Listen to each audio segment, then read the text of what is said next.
효의 원조는 어디일까요?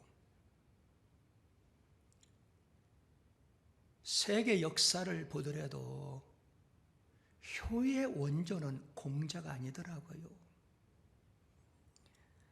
여러분, 효의 원조는 성경입니다.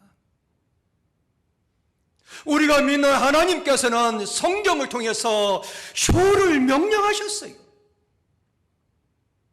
지금부터 약 2600년 전에 공자가 태어나서 공자는 효는 백행지본이라고 말을 했어요. 그런데 이미 공자가 태어나기 전에 모세가 시내산에서 하나님의 주신 십계명을 받았지 않아요? 그런데 그 십계명 안에 부모를 공경하라고 명령을 내렸어요. 출애굽기 20장 12절에 보면은 내 부모를 공경하라. 그리하면 내 하나님 여호와께서 내게 준 땅에서 내 생명이 길리라. 장수의 복을 준다는 거예요. 그러니까 성경은 철두철미하게 부모 공경의 효를 명령하고 있어요. 우리가 잘 아는 위대한 설교자 무디 목사님은 부모 공경은 자체가 축복이라고 이야기를 했어요.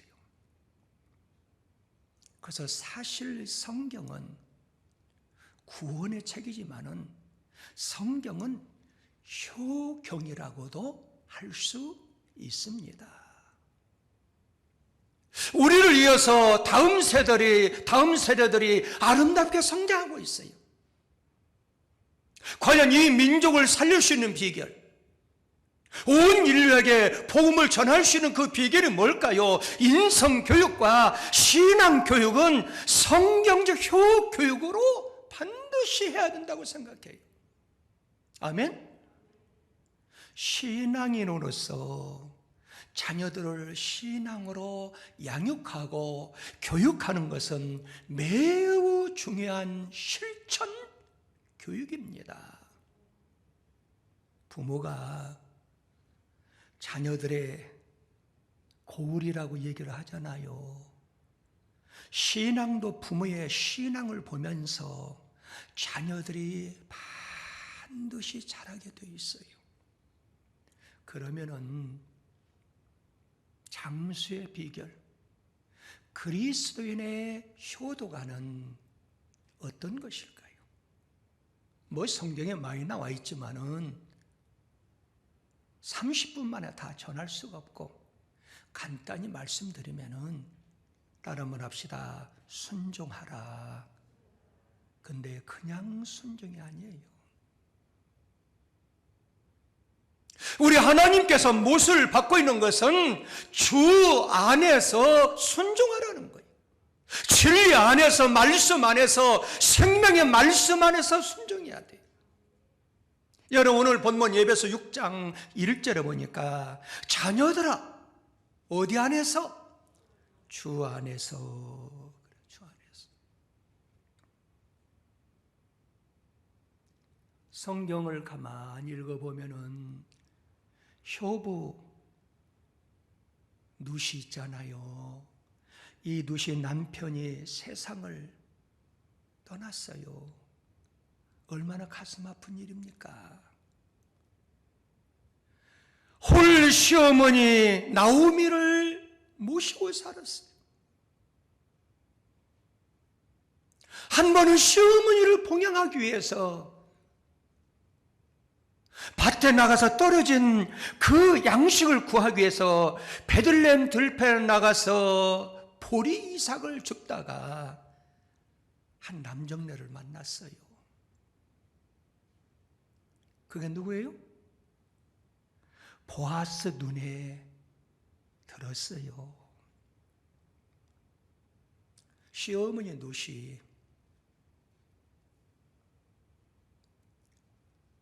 룻한테, 시어머니 나오미죠? 나오미가 며느리 룻한테 얘기를 해요.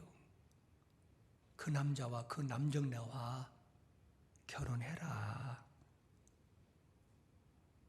이 룻은 시어머니 말씀에 그대로 순종을 했어요. 그 결과 어떻게 됐을까요? 시어머니 말씀에 순종해서 보아스와 결혼했더만은 거기에서 다윗 왕이 탄생하고 예수님의 조상이 되어서 예수님의 족보에 올라가는 인생의 축복을 받았어요. 뭐함으로? 순종함으로 인해서. 그러므로 진정한 효도는 주 안에서 부모님 말씀에 순종해야 되고 말씀 안에서 부모님 말씀에 순종해야 될 줄 믿습니다. 그러면 두 번째로는 우리가 장수할 수 있는 그 비결이 뭘까요? 그리스도인의 효가 뭘까요? 따라 한번 합시다. 공경하라. 많이 들었지요. 공경하라는 거예요. 여러분 오늘 본문 읽었지만 에베소 6장 거기 2절에 보니까 내 아버지와 어머니를 뭐하라? 공경하라. 공경. 이 공경이라는 단어는 헬라 원어로 뭡니까? 데오세베니아로 나와 있어요. 데오세베니아. 이렇게 발음을 해요.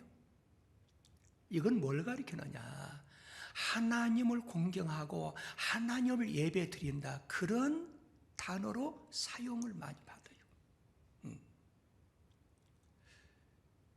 히브리어 원문의 공경이라는 단어는 사로 나와 있어요. 이 사라는 뜻은 하나님의 영광 돌리다. 하나님께 머리를 숙이고 엎드려 경의를 표하다. 그러니까 부모님 앞에 공경하라는 말하는 말씀은 부모님을 존경하고 부모님 말씀에 복종을 의미하고 있어요. 여러분들 성경에 보면 요한복음 19장 26절 27절에 예수께서 자기의 어머니와 사랑하는 제자가 곁에 있는 것을 보시고 자기 어머니께 말씀하시되 여자여 보소서 아들이다 하시고 27절 함께 읽으시자. 또 그 제자에게 이르시되 그 제자가 누굴까요? 요한이죠. 보라 내 어머니라 하신데 그때부터 그 제자가 자기 집에 모시니라 그랬어요. 그럼 왜 많은 제자 가운데서 왜 하필 요한을 예수님이 선택해서 그 십자가상에서 모진 고통을 당하면서 쓰라린 아픔 당하면서도 어머니를 생각하며 요한한테 부탁했을까요? 요한은 성경 역사를 쭉 보세요. 한 번도 변질이 안 됐어요. 수석으로 얘기하면 베드로를 선택해야 되잖아요. 근데 베드로를 선택하지 않았어요. 그 마음이 변치 않는 요한을 사용했어요. 할렐루야. 더 중요한 것이 있어요. 요한은 어머니를 잘 만났어요. 요한의 어머니가 누굴까요? 살로메잖아요. 이 살로메, 요한의 어머니 살로메는 믿음에 대한 욕심이 많았어요. 선한 욕심이 많았어요. 그래서 예수님을 찾아가서 예수님이 왕이 되거들라. 하나는 우편에, 하나는 좌편에. 그렇게 위칠 정도로 그 어머니 살로메는 믿음에 대한 욕심이 많아가지고 예수님이 어디를 가든지 무덤가에 가든지 거기에도 반드시 여인의 이름이 나와요. 누구 이름 나와요? 살로메라고 하는 이름이 나와요. 그러니까 그 어머니 살로메를 보면서 저 신앙으로 가지고 있는 그 아들이 얼마나 훌륭하겠냐 그 말이에요.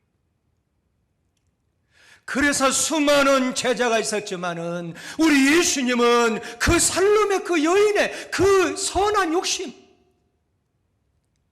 여러분 살롬의 그 여인은요 무덤까지도 따라가고 어느 장소 끼지 않은 데가 없어요. 믿음이 좋은 여인이에요.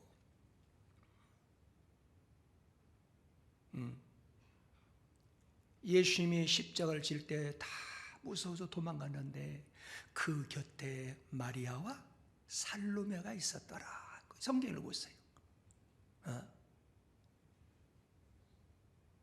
예수님이 부활하는 날 여인들이 그 무덤가에 달려가서 보았는데 거기에는 마리아와 막달라 마리아와 살로메가 있었더라.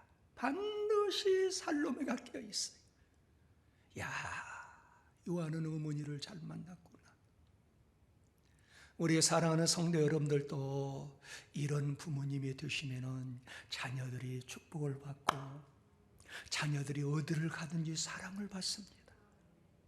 예수님의 제자는 한두 명이 아니었어요. 수많은 몇천 명이었어요. 그 가운데 나의 어머니를 맡길 수 있는 그 요한을 선택한 이유는 신실한 믿음의 가정. 그래서 성경 역사를 보면은 요한은 그 수많은 제자 가운데 제일 장수를 하게 되었고, 몇 세? 94세 장수, 제일 오래 살았고, 그리고 이 요한은 자연사에서 죽었어요. 왜 그랬을까요? 그의 어머니 살롬의 믿음의 열정이 그대로 요한이 이어받았다는 거예요. 사랑하는 성도 여러분, 꼭 부모님께 효도합시다. 부모님을 공경합시다. 이건 하나님의 명령이고 예수님의 명령이에요. 마지막으로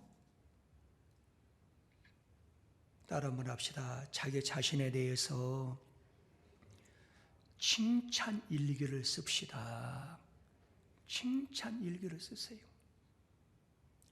제가 사실은 오늘 노트를 내가 다 나눠주고 싶었어요. 왜냐하면 올해는 우리 모습이 변하던 모습이 좀 있어야 돼요.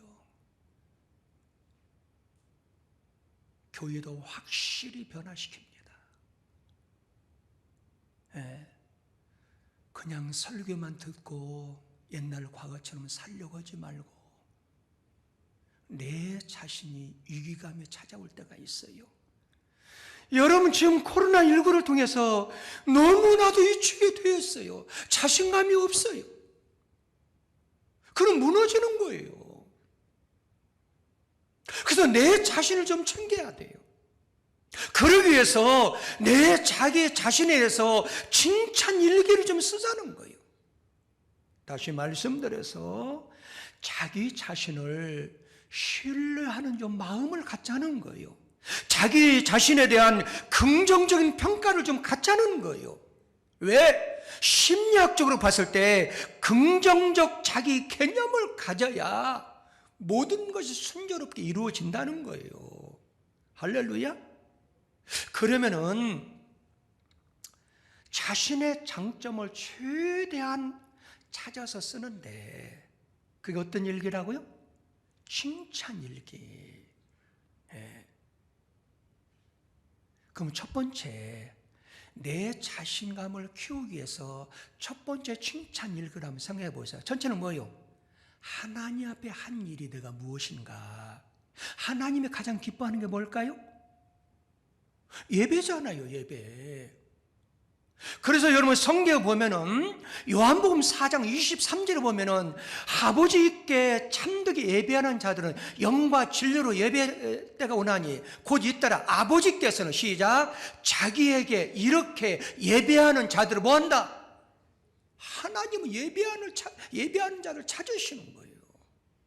그럼 오늘날 예배가 사라지고 있잖아요. 예배가 죽어가고 있잖아요. 그래서 내가 예배에 동참하는 것을 기록하는 거예요. 주일 오전 예배. 그리고 내 자신한테 그거 쓰는 거예요. 축하해, 수고했다. 내 자신한테 격려하는 거예요. 주일 오후 예배 힘들었지? 그는 환경을 초월해서 오후 예배 참석했구나, 축하해. 일기를 쓰는 거예요, 내 자신한테. 수요 예배, 철야 예배 나오기 쉬운 게 아니에요. 사업장을 하는데 수요 예배 나왔구나. 얼마나 자랑스러워요. 부모님께 하는 착한 일을 거기에다가 칭찬 얘기 적으세요. 부모님께 전화했지? 잘했어. 부모님께 일주일에 한 번 정도는 식사 되죠? 그거 메모해놓는 거예요. 부모님은 손꼽아 기다려요. 저놈이 언제 나를 밥 한 끼 사줄라나? 근데 일이 바쁘든 그냥 지나요. 근데 칭찬 메모 쓰면 어머나! 벌써 한 달 됐네, 부모님하고 식사한 지가? 그런 걸 놓치지 않을 수 있다, 그 말이에요. 그리고 어떻게 해요? 부모님이 기뻐하는 것은 부모님이 낳아준 형제들하고 자꾸 우애하는 거예요. 그 형님 내 동생 내 있으면은 내가 형님한테 언제 전화했지? 우리 가족끼리 식사 한번 해야 되겠다. 그럼 내가 식사했으면 오늘은 내가 밥을 사줬다. 부모님을 모시고 훌륭해. 내가 너를 존경해. 거기다 내 자신을 칭찬하는 거예요. 그럼 내가 기분이 좋아질까요? 좋아질까요? 좋아지는 거예요. 해야 되겠어요? 해야 되겠어요? 오늘부터 합시다. 에? 아무리 이런 설교를 해도 실천하지 않으면 아무 의미가 없어요. 아마 대한민국에서 칭찬일이 쓰자는 거 지금 처음 나올 거예요. 처음 이 방송이 전 세계에 나가는데 처음 이럴 거예요. 이건 내가 기도하는 중에 마음속에 막 크게 일어나는 거예요. 그리고 또 한다면은 가족이 살아야 돼요. 가족에게 할 일을 칭찬하는 거예요. 내 자녀가, 내 남편이, 내 아내가 조금 부족하고 실패하더라도 다시 재기할 수 있도록 칭찬하고 격려의 말을 해주라고 말이에요. 그래서 여러분과 제가 가정, 자녀들, 남편, 아내한테 든든한 지원군이 좀 되고자 하는 거예요. 새롭게 도전할 수 있도록, 새롭게 나설 수 있도록 의지를 좀 불어넣어주자는 거예요. 그게 칭찬이에요. 할렐루야? 네. 우리 그렇게 한번 살아봅시다. 어려울 때일수록 나의 삶 속에 긍정적인 일들을 가정에서부터 일어나야 돼요. 근데요, 제가 많은 책을요, 올해 들어와서 읽었어요. 올해. 붕성에도 안 나가고. 그래서 엉덩이가 너무 아파요. 왜? 하루 앉아있는 시간이 별로 없는데 6시간씩, 4시간씩 책상에 앉아서 책을 읽다 보니까. 그런데 여러분들이요, 가정이 중요합니다. 그럼 가정을 살릴 수 있는 비결은 칭찬 외에는 없어요. 격려말 외에는 없어요. 그런데 못난 아내들, 남편들은 뭔만 해요?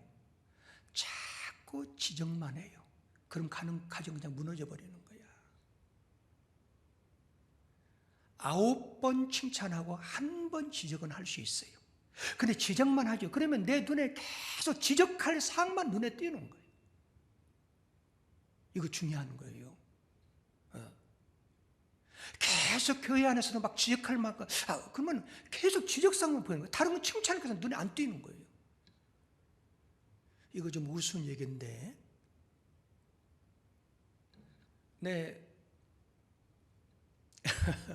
이게 좀 시간이 다 됐는데, 내가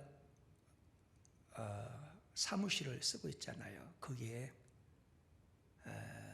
세미나 할 수 있는 곳이 있어요.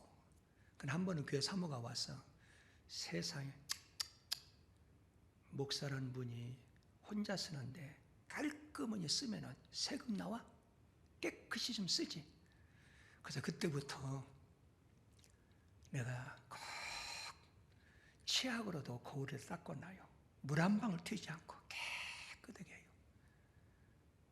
한 번 그 다음에 와서도 칭찬 않더라고.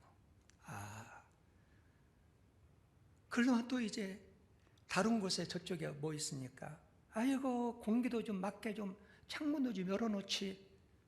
또 보니까 지적만 하는 거야. 그래서 내가 화가 나가지고 여보 당신 눈에는 왜 칭찬할 상을 보이지 않고 맨날 지적하고 지난번에는 유리가 왜 이렇게 더럽냐 세면이 왜 이렇게 더럽냐 혼자 쓰게 깨끗이 좀 해라 그러는 거 내가 깨끗이 당신 올 때마다 긴장해가지고 허다못하면 잘 안 지워질까 봐서 치약으로 닦으면 잘 지워져. 치약으로 깨끗이 닦아줘. 바로 사다 놓은 것처럼 해놨는데 왜 그걸 보내 칭찬하고 창문 안 열어놨다고 이걸 또 하느냐. 이제는 바꿉시다 여보. 근데 그때부터는 해가지고 문자 와가지고 여보 내가 칭찬할 게 있어요. 뭔데? 요즘에 설교가 달라졌어. 여러분들 보기에 좀 달라졌나요? 예? 누구 치는 설교 안 하니까 달라졌겠죠. 근데 칠 사람이 없어요. 다 훌륭한데. 예? 우리 장로님도 얼마나 훌륭해요. 권사님도 얼마나 훌륭해. 안수집사 얼마나 훌륭해. 칠 사람이 없어요. 왜? 내가 바라보는 기준이 내 기준 위에서 활동하는데 내가 무슨 말을 하겠어요. 그 기준에 너무너무 빠지고 평신도보다 못하기 때문에 악한 말에 그것은 제가 아니에요. 제 심령의 역사는 성령님의 역사예요. 예. 뭐 완벽주의자다. 우리 목사님은 뭐 제가 무슨 완벽주의예요. 제가 저처럼 흠이 많은 사람 없어요. 제가 눈에 띄어도 지적을 안 해요. 왜? 여러분들이 완벽주의자라니까. 완벽주의자가 아니고 완벽하려고 노력만 하지. 따라 한번 합시다. 칭찬합시다. 칭찬해요. 어려울 때일수록 나의 삶 속에 긍정적인 것만 바라보고 살자는 거예요. 그것만 있겠어요. 하나님의 일한 거 칭찬하고 부모님께 일한 거 부모님 섬긴 거 칭찬하고 또 가정에서 자녀들 단점만 보지 마. 얼마나 아름답게 성장해. 너 교회 갔다 와. 아이고 내 새끼 요즘에 교회 가기도 어려운데 교회 갔다 왔어. 칭찬해주고. 아이고 성경도 읽었어. 칭찬해 주세요. 네. 그 외에도 얼마나 많아요. 여러분들 오늘부터 칭찬할 게 씁시다. 여러분 노트가 필요하면 매일 2021년도 그 필요한 분은 얘기하세요. 제가 구입해서 돌아오는 주에. 그럼 매일매일 그거 다 한 가지만 저는 뭐 일기라고 하니까 막 유구한 역사와 전통에 빛나는 대한민국에 내가 태어나서 오늘은 유구한 역사를 내가 이루었습니다. 그런 거 하지 말고 그냥 한 줄. 내가 오늘은 주용자 권사님한테 사랑의 전화를 했다. 얼마나 칭찬해요. 왜? 주권사님 교회 안 나오는데 전화했다는 것은 얼마나 예를 들어서 그렇다고 말이에요. 간단하게 죽는 거예요. 그럼 내 자신이 자꾸 긍정적으로 바꿔지게 돼요. 그러다 모든 사물이 기쁘게 보이게 되고 아름답게 보이게 되고. 할렐루야. 그래서 그때 뭐가 나와요? 감사가 나오는 거예요. 그래서 감사는 연습을 하라고 그러잖아요. 감사 연습을 하다 보면은 감사 사건이 계속 쏟아져요. 그래서 바울은 이걸 강조하죠. 데살로니가서 5장 18절에서 범사에 뭐하라? 감사하라. 너희를 향하신 이게 하나님의 뜻, 하나님의 소원이라는 거예요. 우리 사랑하는 성도 여러분들 감사하며 살아갑시다. 그럼 어떤 역사가 벌어져요? 결론은 에베소 6장 오늘 본문 4절이에요. 함께 읽으시자. 또 아비다 너희 자녀. 에베소 6장 3절입니다. 3절. 미안해요. 3절. 그러면은 네가 이로서는 말은 무슨 말이야? 네가 부모님을 잘 섬기고 부모님 말씀에 순종하고 부모님을 공경하면 이로써 시작 내가 잘 되고 땅에서 장수하리라. 저는 장수하는 것보다도 이 땅에서 여러분들이 잘 됐으면 좋겠어. 올해 한번 부모님께 효도함으로 잘 풀어지는 축복을 받고 살아갑시다.